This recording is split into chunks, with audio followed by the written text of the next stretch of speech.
Hi everybody, this is Tim Hannon. Welcome to another edition of the Angler's Covey Fly Fishing Report. This is actually the second one we're doing, 2012. Going to give you a little bit of updated version of what's going on in the Ark and in 11 Mile Canyon. Things have changed quite drastically actually since our last report. And the major difference is crowds.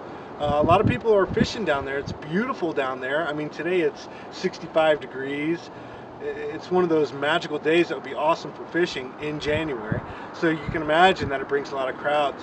There's also been a lot of publicity for that spot down there lately. So just keep that in mind when you go down there, that there's a lot of people.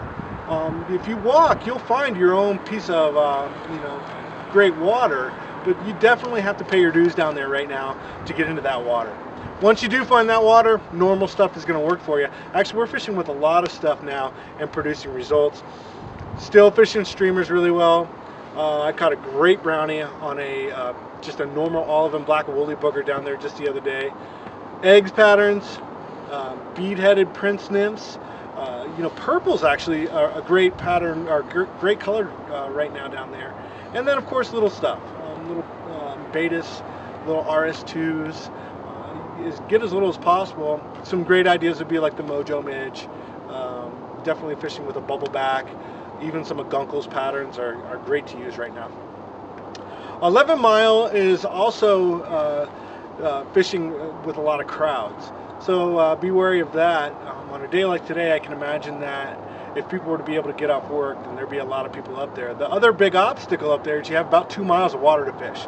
So in the 8.5 miles up there of water, it's all frozen except for about 2 miles. That leaves getting a good spot pretty iffy. Not only that, again, we have that sun shadow that you have to worry about. Even on a day like today, you take away this sun and it's going to be cold, and that's basically what you get up there with that sun shadow in that canyon. Between 10 and 2 are your best times to go fishing. On a day like today, I'd imagine that there might even be a small midge hatch.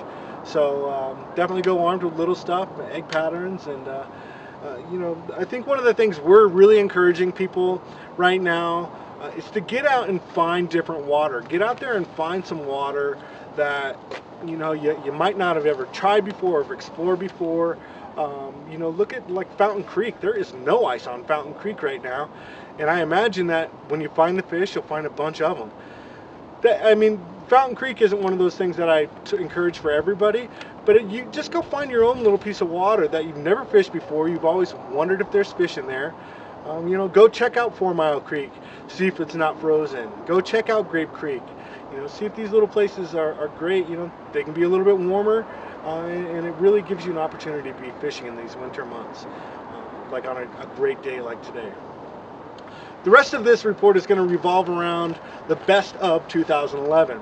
I have my little cheat sheet here, so you're going to catch me glancing down at that every once in a while. One of the other things that we wanted to talk about is some great upcoming stuff for 2012.